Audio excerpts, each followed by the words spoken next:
Alright, we are back in the garage today. Gonna get this mullet bike going again. I took off the mullet 24-inch off the back to put on an extra cycle. So I'm gonna just put 26-inch wheels on.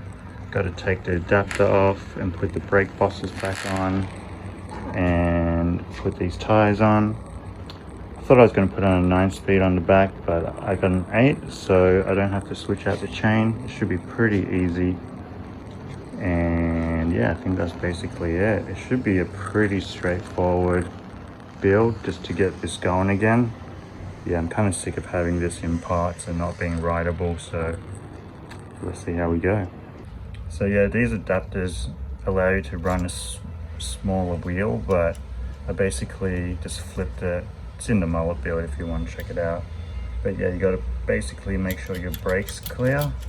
It's a little bit of messing around, but yeah, you can get it to work if you really want it to. Yeah, it's a shame if they designed it just like a little bit different. You could basically put all brakes on. But yeah, nonetheless, taking these off for now. And yeah, it should ride pretty nice as a 26-inch bike, I think. The dual wheels. It'll probably make the Geo a little bit more compact as well. But yeah, keen to try that out. So yeah, I had this sitting around after I built it, and I took the 24 and put on extra cycle, and I was going to find some new wheels for it and then bang it together and then just sell it off. But yeah, I don't know where you guys live, but in Australia here it's really hard to find just like a spare 24-inch wheel. But yeah, it sat for so long. Now I figure like at least like I got to get it back together to have it going again, so that at least is rideable. That way I can either sell it, or if someone wants to borrow it, they can borrow it. There's nothing worse than a bike that's just in parts, I think, or a bike that's basically built but isn't rideable. Kind of, yeah, bugs me a little bit. I don't know if you guys have that as well. But yeah, I'm hoping to have it all done in one day, and it should work, because I don't think it's too hard. But yeah, we always we'll see how we go. You never know. But yeah, just taking off these adapters off, you can see how they work. The brake boss goes into the other hole, and then they got these little flush bolts that go into your brake boss hole on your frame. And then I'm just winding back these brake bosses that I took off, and you can see they there's a little bit of a Loctite on there, so I had to kind of just wind the threads in just slowly and just make sure it fit in there properly. But yeah, it turned out it was pretty tight, and it took a little while just to get things going in there. But yeah, after a bit of effort, it ended up seating pretty nicely. So yeah, no issues there. And then yeah, just make sure they're all the way flush with the little lip on there. It should kind of sit in there, kind of like countersunk, I guess. And here, just putting the brakes on. I think maybe the brakes I will upgrade in the future, depending on how they go. These are kind of just like generic black ones. I can't even remember what ones they were. I think I just I put them on because they fit with the adapter. They cleared the adapter. But yeah, I'll just chuck these back on. They were working pretty good when I had them on there. But yeah, I think just no name brand ones. But yeah, just do these up tight. Make sure they spring back, and that should be good. Alright, next up is I got these rims, and I think these rims are pretty good condition. I think the hub is Haro, like a BMX brand, but yeah, I wasn't quite sure what they were. But they spin pretty good, and they're pretty straight, and they look pretty nice. So I end up chucking the Ultra Dynamicos on there. I think I've always wanted to try the Ultra Dynamicos, the Tan Wars with silver rims. I think it looks, it matches a little bit better when you got kind of like dark, medium, and then light. So it kind of like fades into the wheel. I don't know if people care about that, but I think it looks pretty cool like that. And yeah, for some reason, like these tires fit way better on these rims. Alright, these wheels are looking pretty sweet, all on there, seated all the way around. Pretty stoked about that. Yeah, these tires are really easy to get on these rims. I guess these are just a good combination. Sometimes they're a bit harder, but yeah, I'm going to give them a bit of clean. They're just a little bit dirty, and see how we go. So yeah, just using this water and detergent spray, just like dish detergent, and yeah, you just give them a spray all around and give them a scrub. Sometimes I put some like Dove soap in there, and yeah, it works really well, so give it a try if you want. Yeah, it works for me. And then yeah, and then for the spray bottle, I actually had water and detergent in there left over from last time, so just spray those off. Alright, probably kind of hard to see, but I started cleaning this one, and you can see how this one is slightly lighter than this one. I'm going to see if I can lighten this a little bit. I'm just going to use a little bleach. Hopefully that lightens up this tan wall to try to get them to match. Might be something, might be nothing. We'll see how we go. So I got some bleach in this bottle here, and gonna just put some on paper towel and then just wipe it down around the outside.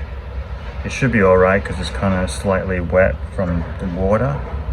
So yeah, I think it'll be all right. See how it goes. So the idea is the water will kind of spread the bleach around a little bit, and yeah, and then you kind of just leave it on, put it in the sun, and then see what happens. I don't know if this is going to work or not, but yeah, got nothing to lose, may as well give it a try. And yeah, basically I just did both sides, just all the way around, and yeah, this also gives it a little bit of a clean as well. Alright, so I just wiped it around and yeah, let it to dry in the sun a little bit, see how that goes. And then here, just cleaning the other tire. Sometimes people ask me like, oh, why do you clean up the tire when it's just gonna get dirty again? Basically just give it a freshen up. Like, your bike's gonna get dirty again, so I don't know, just make it a bit cleaner, I guess. No real reason, just because only reason is just because I want to. And then here, just putting on the cassette. This cassette is a 7-speed cassette, and I think the hub was made for a bigger one, but yeah, you just line up the arrow and yeah, just chuck it on. It's probably better if you take off the skewer as well. Alright, you can see here I put it on, but because this free body is a bit longer, probably made for 8-speed, you can see the 7, there's a bit of a gap. If I wind that down, it probably won't get tight, so I just got to put a spacer in. And then this spacer is from an old free hub, so yeah, you can either take them out, or you can use a single speed spacer kit, whatever you had. I just had this lying around, so I just chucked that on. And what happens is you might need to adjust your chain line a little bit after that. You can either put it on the outside or put it on the inside. I end up putting one on the inside, and because I'm running friction shifter for the rear, it probably won't even matter that much. But yeah, just make sure it's on there nice and tight.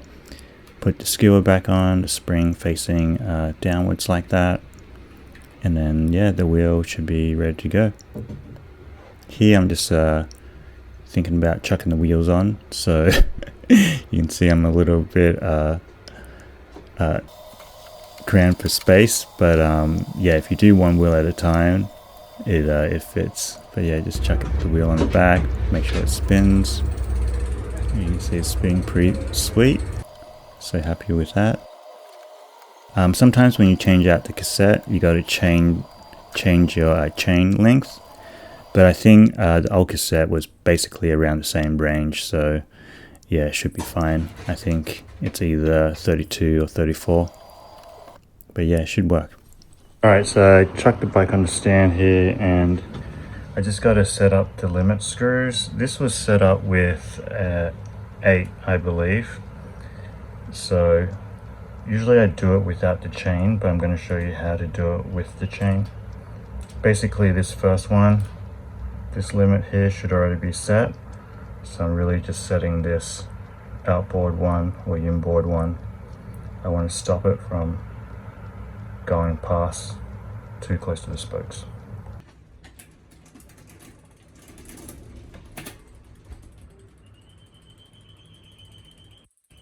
Okay, so I just shifted it up to where I kind of want it, and if you see, if I push this, it can actually keep going further. So what I want to do is wind down on this bolt, and I shouldn't be able to push on it to move it. So yeah, limit screw is kind of like the name says, it just limits the derailleur from going too far into the wheel or pushing your chain over so your chain gets stuck between the cassette and the wheel. So yeah, you just kind of want to stop it from doing that. And you can see I'm just pushing on with my thumb and then winding it slowly until it's in the position that I want it. And yeah, it's hard to kind of show on video, but you'll get a feel for it. Alright, so that feels about good. You can see I just wound it and I'm pushing it with my thumb. You can't really see it move, just on this area. And now I just have to go through the gears to make sure it goes up and down properly, and it should be sweet. Another tip, when I'm setting the limit screws, I usually do the middle ring of the 3. And then I know people are gonna say something about cross chaining. It's okay when you're setting your limit screws. And then if you don't know what cross chaining is, basically this outer gear should only really run these gears here, and then the inner gear, far inner gear, should only run these ones, and then the middle one should only run 2 to 6.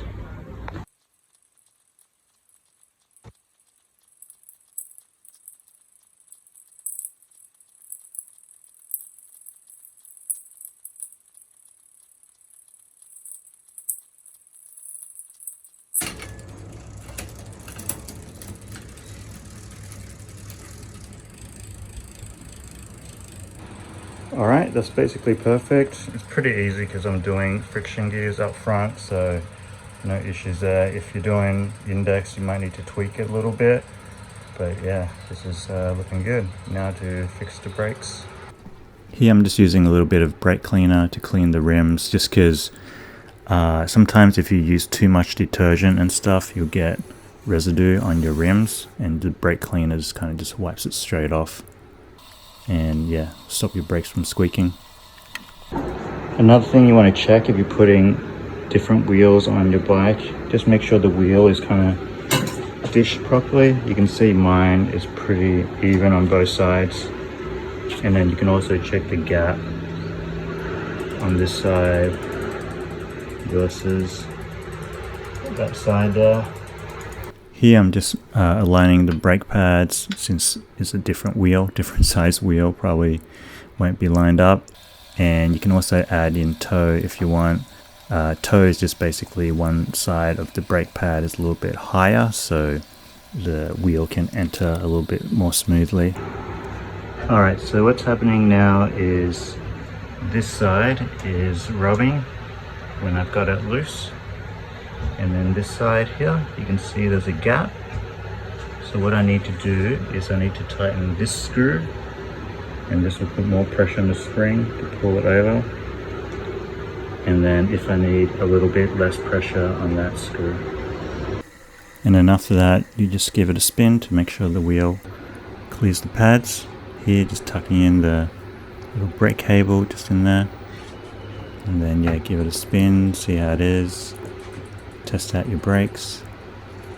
You can see like mine was working pretty good, pretty decent.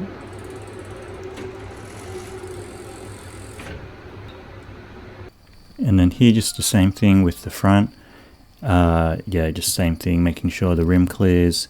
If you do end up getting scraping still, no matter how you adjust, you might need to give it a little bit more brake cable, just to kind of loosen the brakes a little bit. But yeah, all in all, it should kind of work out if your rims are straight. A good idea is to just make sure your rims are straight before you start adjusting, otherwise it's going to throw you off a little bit. Another thing I like to do is after you clear it, spin the wheel and then turn the wheel sideways, both sides, because sometimes for some reason it might scrape if you're kind of like riding on an angle or something like that. But yeah, I like to do that check as well, just to make sure it's working well. And yeah, these brakes are stopping pretty good. Here, just chucking some pedals on. I'm going to put these DRM pedals. I think these are like V6s or something like that. Just put a little bit of grease. And I just used the equip tool to put it on. Been liking that equip tool a lot lately. It kind of makes it real fun to put on. Feels nice in the hand. And yeah, silver pedals on. Same with the other side. Not too much to it. Just make sure they're nice and tight. And then here, I almost forgot. This was the next day, but yeah, I end up remembering that I need to put some brake cleaner on the rims. So I did that. I ended up finding some spare plastic caps, so I was able to put them on the crank, make it a little bit more finished. And that was basically it. It's time to take it for a ride. So yeah, just riding in the local area, I decided to take it to the boathouse because there's some gravel on the way, and I think these tyres are mostly for gravel. They do alright on pavement as well, so riding there wasn't an issue. But yeah, it handled pretty good. I think that was kind of like the most bumpy that I had it because I was going quite fast, and you can hear the derailleur kind of clanging a little bit. But overall, not too bad. I will say climbing up the hills felt really good. This is just going down the hill to the boathouse. There's a nice kind of like curved path, pretty downhill, but yeah, it feels good. Brakes held up, so didn't have to worry about that. And then after you turn down here, there's a little kind of trail path next to the river, and you can ride all along there. It's a pretty nice ride actually, just nice and quiet. I think the grass is a little bit long, so you just got to be careful of snakes and stuff, but if you're pretty loud on the ground, I think they hear the vibrations going on. And then here, yeah, just taking a quick stop, you can see what it looks like. Super peaceful. Sun was out, blue sky. I think it was pretty warm. And you can see off in the distance on the other side of the bridge is the boathouse. Got a few people, you can rent boats from there. And yeah, there's people having a good time. But yeah, you can ride all along the river. Here, just chucking my bike while I film some footage for you guys. And then here, yeah, here's more of the path. It's a pretty fun path. It kind of looks almost the same all the way. But yeah, there's a few up and down hills. You can see a few sticks on the ground there, or roots. But overall, pretty fun path. Nothing too crazy. Here, just stopping again, just showing you guys there's a golf course over there on the other side. And yeah, this is the color of the Yarra River. And you kind of do a little loop, and then there's a loop that goes back. You can either keep going, but yeah, for the bikes you kind of got to go back because there's no riding, or you can ride if you want. But yeah, you can see the sign. It's a shared footpath, and yeah, snakes are out. It's a real thing, so just be careful. They usually come out when it's hot, so yeah, just be careful. And then there's a little downhill area on the left there in those trees. Maybe I'll take you through that at a later date. And then there's a little signs where you can read up on the vegetation.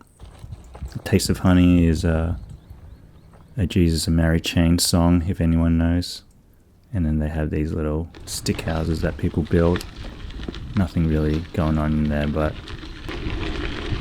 And then yeah, just riding more on the path. Yeah, super nice to get out. Thanks. Here's some students. I think they were students. I think I rode back later because I thought I dropped my tripod somewhere. And yeah, it was quite funny because they were kind of all in the trees drawing. And yeah, I should have taken some video, but it looked kind of weird. It was quite a shock because you didn't see them in the trees at first, but then there was like 20 of them. And then here, just on the bridge, you can see, yeah, the boathouse is over there again, people on the boats. Yeah, I think this was a Wednesday, kind of like Wednesday afternoon, but people were still out. And then yeah, same on the other side. I guess maybe more tourists coming through. But yeah, it's a nice area. Here's the bike. looking pretty sweet. I have a full bike check at the back end of the video, but yeah, been treating me well, pretty fun to ride. I kind of been liking this longer stem actually. It makes it really easy to go uphill, and yeah, more kind of like an aggressive position for going fast. And then here's on the other side of the bridge, you can see there's a big oval, kind of like soccer fields. I think I might have came here in one of my other vids, but yeah, pretty peaceful area, and there's a road that goes all the way around the field, so you can ride around there if you want. And yeah, usually hardly ever any people, which is pretty cool. Yeah, I don't know if people like that, but I like it when it's like kind of quiet. And then here back on the bridge, yeah, I'm gonna show you guys what the boathouse is, but yeah, you can ride straight there. So recently they renovated the boathouse, and they kind of built like a full like restaurant, and yeah, kind of put seating in there, put a little greenhouse in there, like tons of stuff. And yeah, this is right next to it.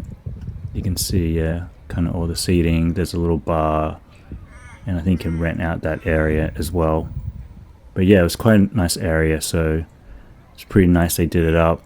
It is a little bit expensive to eat there, but yeah, if you don't do it all the time, it's alright. And then here, to get a better view, I rode all the way up to the top of a hill, and you can see this is what the front of the boathouse looks like. You can see this was the oval, the big oval where I was at. I'm just on the other side of the hill here. And then here you can see the front of the boathouse. I didn't want to go in there and film, just because, yeah, I don't know, be kind of weird with people eating and stuff. Didn't want to disturb them. But yeah, that was a pretty fun ride. And then here just little close-up riding shots for the bike fit. I think it fits pretty good. Initially, I was scared it was a little bit long, but the more I rode it, the more comfortable I got. And yeah, this bike makes you want to ride fast, and yeah, it's pretty fun to ride. Feels pretty solid, easy to lift up. Here's the drop test. You can see super solid, super quiet. The bike actually felt like super light. I think this is probably the lightest bike that I have. But yeah, felt super good. And then here it is with the tan wars. I don't think the bleach didn't do much at all. It might have like lightened it a tiny bit, but not enough to make a difference, I don't think. But yeah, I think from far away it doesn't look too bad. I'm pretty happy with the bike. I think it will look better with like a turbo saddle, of course, but this San Marco gel one's pretty comfortable. Here's the cockpit running Mountain LX, shifters on both sides set to friction, and got the Ultra Dynamico Mars JFF 2.2s up the front. Pretty nice tread, I dig them, no slippage at all on the trails. And then yeah, here's the saddle, this gel saddle. I think it's kind of like a funny looking shape, but it feels pretty comfy. Mountain LX long cage on the rear, running a 7 cassette, and then 3x on the front, Biopace running Sax front mech, and then yeah, those DMR pedals on the front. They were pretty grippy, they felt pretty good. I wish the finish was a little bit better on them, but yeah, just the low tier ones. But yeah, that's basically the vid. Hope you liked the video. Let me know what you think. And thanks for watching. I'll catch you in the next one. Peace.